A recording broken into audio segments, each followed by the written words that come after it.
In this lesson, I'm going to show you how to configure multiple databases for microservices. So we are having an application that connects to different databases.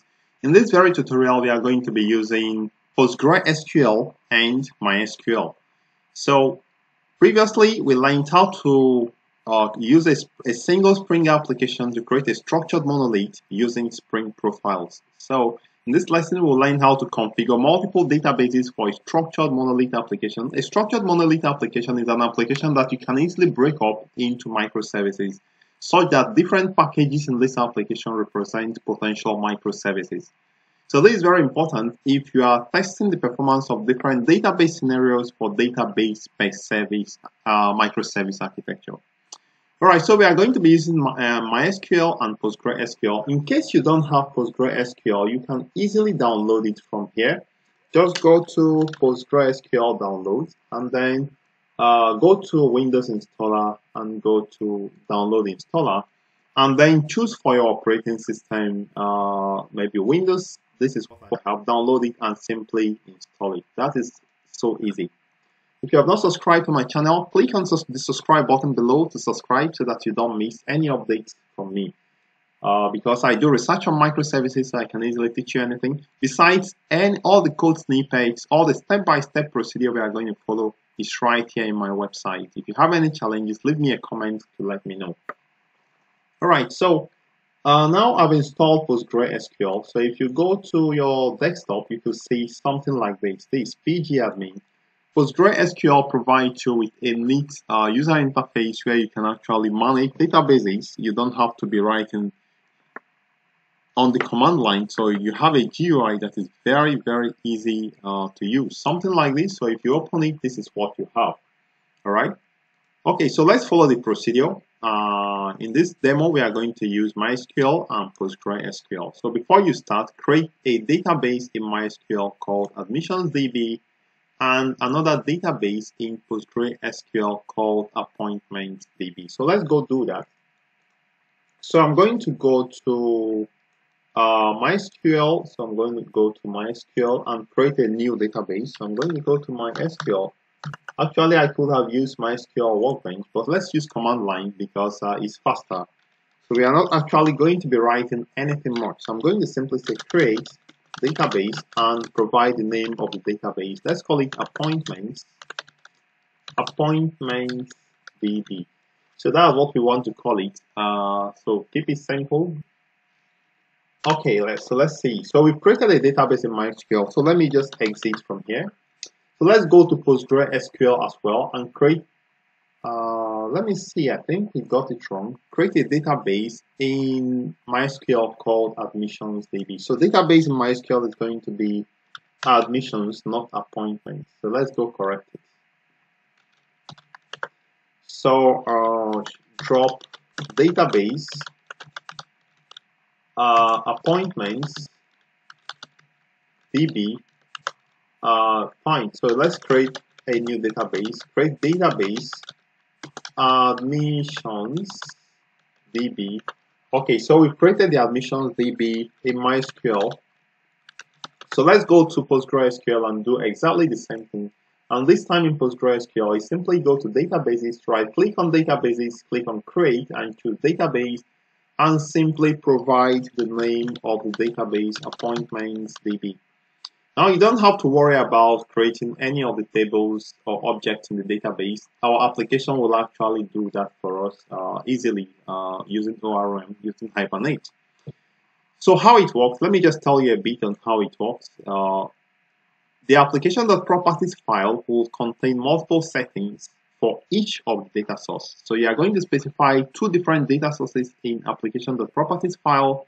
Then we also need a configuration class for each of the database. So for MySQL, you create a new configuration file. For PostgreSQL, you create a new configuration file. And that is how you are going to do it for all the databases you want to connect to. So take your time to read up this a little more. So let's go ahead to get started. The first step says create a Spring application and create two packages, admissions and employment. So let's go and appointments. I'm going to say new startup project and I'm going to use group. Name should be com.Kyneton the genius dot multiple db. Let's just call it multiple db, and the artifact is going to be multiple db, and the same name as the group will be the name of the package as well. Okay, so the name of the application is going to be multiple DB. Okay, so demo application for multiple database configuration. All right, so this is fine.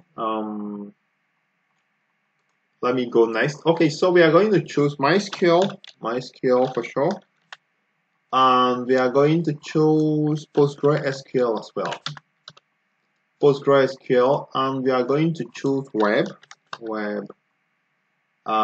This is Spring Web, and we are going to also choose Lombok. So it's going to reduce the amount of code we are going to be typing. And finally, we need to choose JPA for persistence, and then for ORM. So I'm going to go next. Hopefully, we've chosen everything, and I'm going to say finish. So when this application starts up, we are going to then create two packages. One package is going to be admissions, and the other package is going to be appointments. Now, the complete code of this application is actually right there in my GitHub repository. You can find the link in the description box below this video. Yeah, you have the link right here. You can get it right here. All right, so while it starts up, I'm going to just expand this. It's still coming up. src main, okay, src main java, yeah, give a few seconds so that it imports all the necessary dependencies. So you can see it's getting import getting started content Okay, good. So let's go to Java and create these two packages. So simply right click on the base package and say new package, and this new package we are going to be calling it appointments, and the second package we are going to be calling it admissions. All right, so now this is fine, and the next thing we want to do is to create the modules, the models inside each of the package. So for it says create the appointment class inside the appointment package. So I'm going to just right click and say new class. The name of this class is going to be appointment. All right, so I'm going to just say finish. So this appointment, we are going to keep it simple. It's going to simply have two fields, the ID and the status. So the ID and the status, I'm going to actually copy everything from here and use it. Instead of to type it out, we can actually save much time. So I'm going to just copy and paste. So let's wait for a couple of seconds for it to come up. All right, so let me just increase the font a bit. Let me see if I can. Okay, good. So I'm going to just replace this text. Okay, so I'm going to save everything, and then I'm going to go to my keyboard and press Ctrl+Shift+O on my keyboard, and it's going to put in all the necessary packages containing the dependencies. So it takes a few seconds. Meanwhile, we can go here and just scroll down a bit. All right, so the next thing we want to create is the admissions. So this Java that persists times of entity, that is fine. Java that persists times of table, that is fine. ID, and that is fine as well. Okay, so the next one is the admissions class. This we are going to create inside the admissions package. I'm going to right click here and say new class, and I'm going to call it admission. Hope I got the spelling correctly. Fine. So in this case, I'm going to just copy from here, copy, and then I'm going to just replace this completely. So now take note that I've assigned a table name. The table name is the name I want the table to be when it generates or it creates the table for me in my databases. All right. So step 4 now says create the appointment repository interface in the appointments package. So let me go to the appointments package and say new interface is going to be appointment repository appointment repository.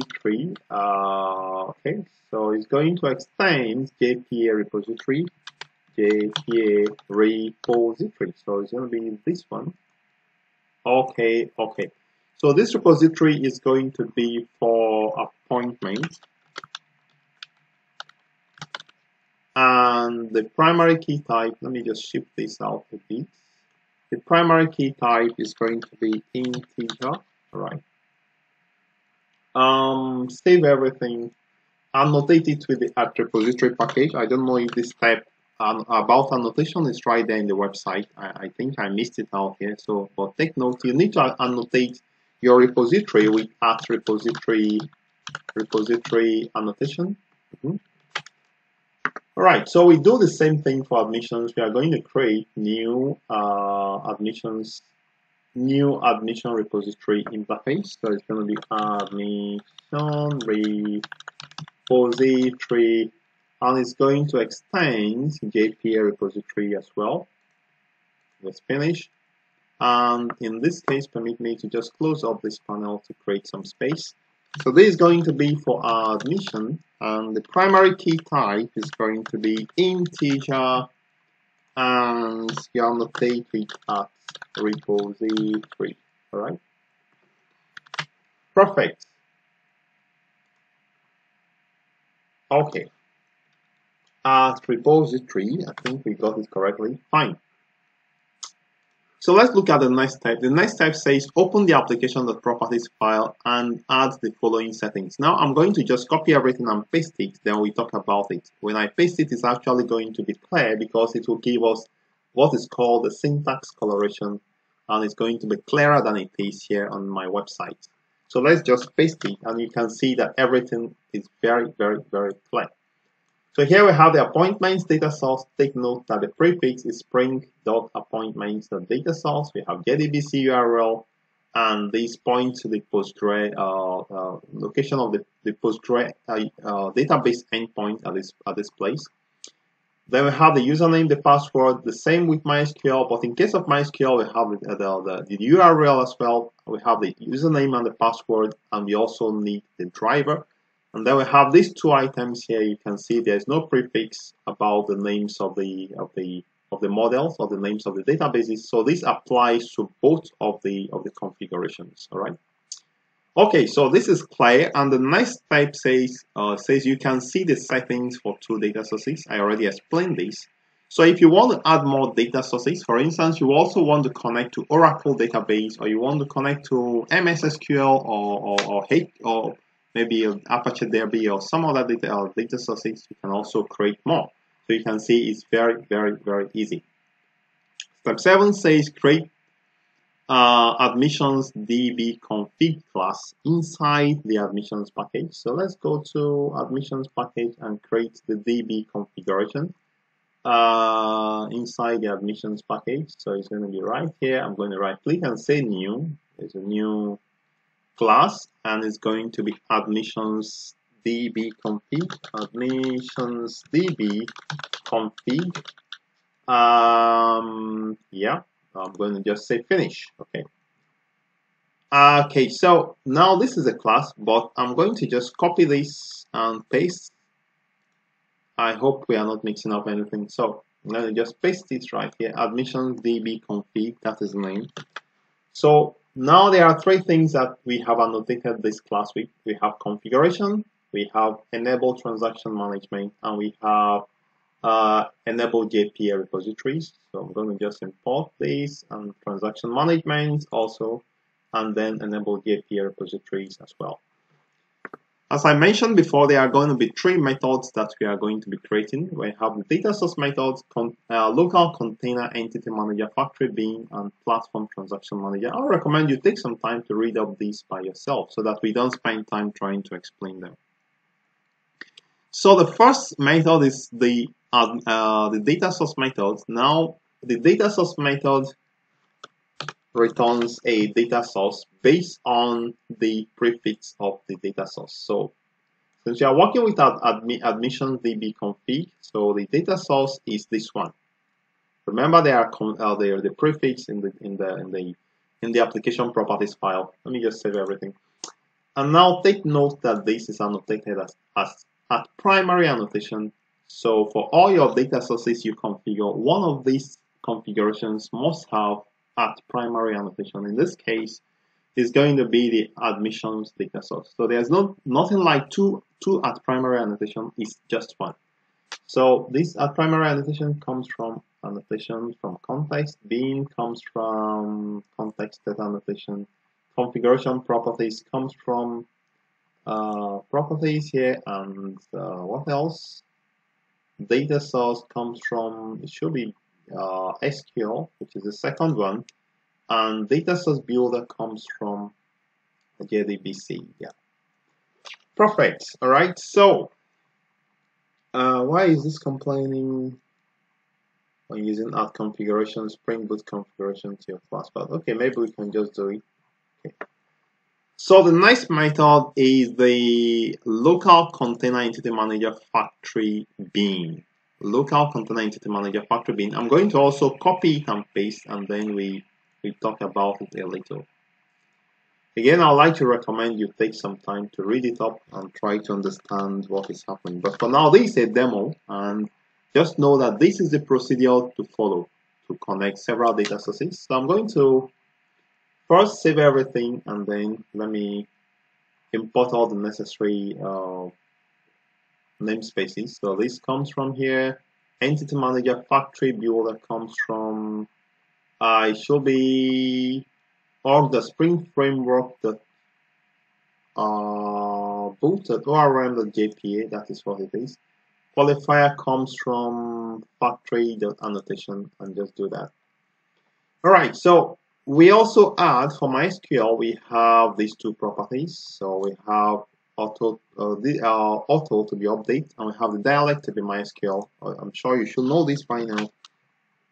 Okay, so this is the second method, and the final method is the platform transaction manager.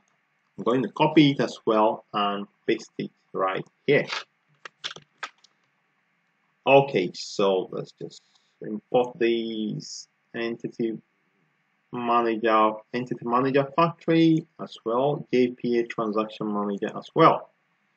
All right, so I'm going to save everything, and then now we are told to repeat steps 7 to 10. We are going to create another configuration file for the appointment. So I'm going to go to appointments and say new class, and I'm going to call it appointments db config. All right, appointments db config, and I'm going to just say finish. All right.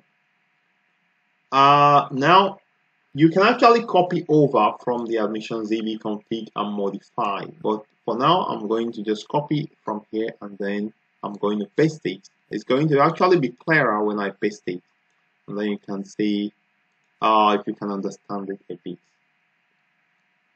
So appointments db config, really? Yeah, that is it. So appointments db config. I'm just going to replace the content with what I have on my clipboard. And you can see that it's about exactly the same thing, but just take note that the entity manager factory has the prefix appointment, and da. Also take note that we have the data source to have this prefix. All right, so let me just use Control Shift O on my keyboard. It's gonna be this. Oh, good. Next, data source. That is fine. All right. Okay, so take your time to go through it, and I think everything will be fine. Now we've actually created the two configuration files, Now what you can do is to insert some test data into this database. Now there are different ways you can do it. You can do it using creating a data.sql file inside here. But for now, let's do it the way I have done it. The first thing I'm going to do, I'm going to write the code that is going to run when this application starts up. I'm going to go to the main application class, and I want this, when the application starts in this class, I want it to insert data into the databases. So I'm going to just write it right here. Okay, so you actually should annotate this class with @REST controller. All right, so because now we are using it as a REST controller, is probably not the best thing to do, but since this is a demo, let's just do it, keep it simple.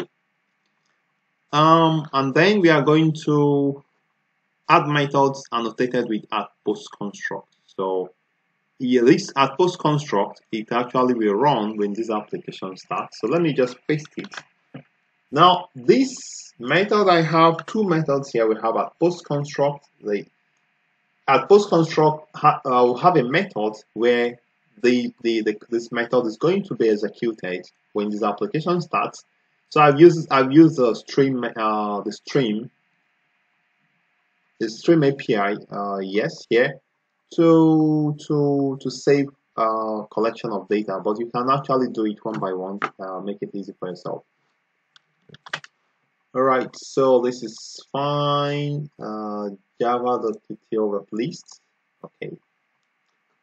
And then I have this method that says is a get mapping to get appointments, and it's going to return all the appointments in the repository. And we are going to do exactly the same thing this time for admissions. So I'm going to say, so this case is going to be admission service. So it's going to be admission data, add admission data, and it's going to be admission. This is going to be admission as well. Admission. This is change up things a bit. The first admission. All right. So I'm going to just save everything. Control-Shift-O. Save all. Okay. First, let's just save this. Okay. So add admission data. Why is this giving me?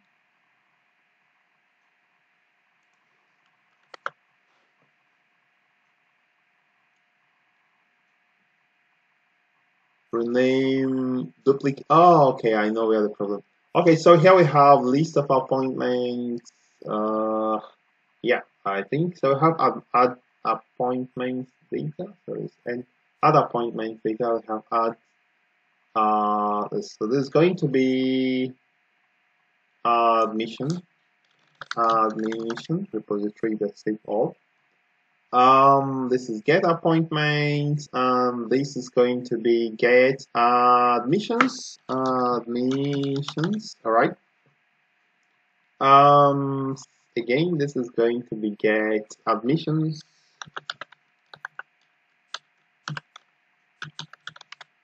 Okay, so this is going to be admission repository that find all. Let's see, list of admission. Oh, this list of admission here. So you just change up things a bit. It's going to, I'm not sure there is anything difficult about this. So let's see. Have admission, we have admission, we have admission, we have admission, we have admission. That is fine. Okay, so all right. So let me just save everything, and at this point, I think we should run it just to see how it works. So I'm going to just run by clicking on right-click here and choose Run As, and I'm going to say Spring Boot App. At this point, I'm going to kind of maximize this window and make some room here so that we can see what is actually happening.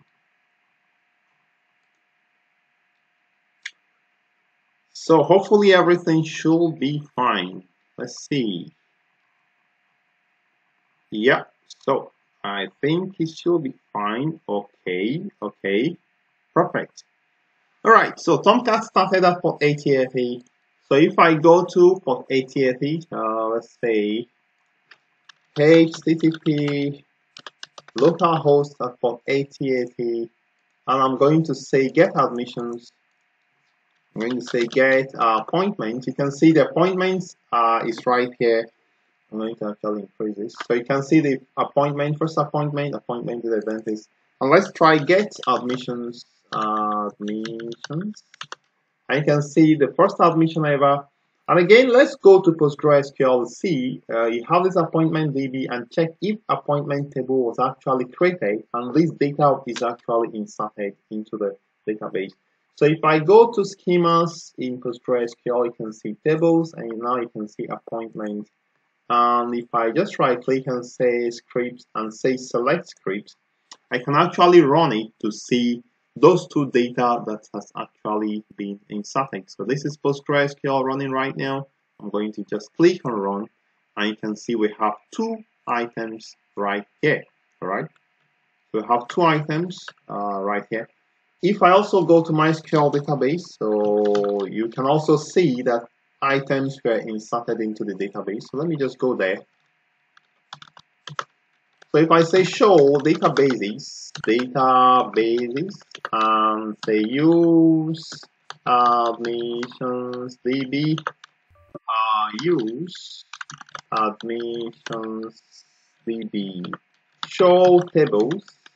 So you can see that the admissions table is right there. So if I say select start from admission, you can see we have the data right here in the database very easily. All right, so this is where I'm going to stop. I'd like to give you an assignment to try to connect to Oracle or MySQL database as well. And I'm going to stop here. Please subscribe to my channel if you've not subscribed. Hit the like button. Share this video around. And also, if you have any challenges at all, following my lessons in my website or following my tutorials, my video tutorials, let me know personally. I'm going to help you. And I'd like to thank you for being there.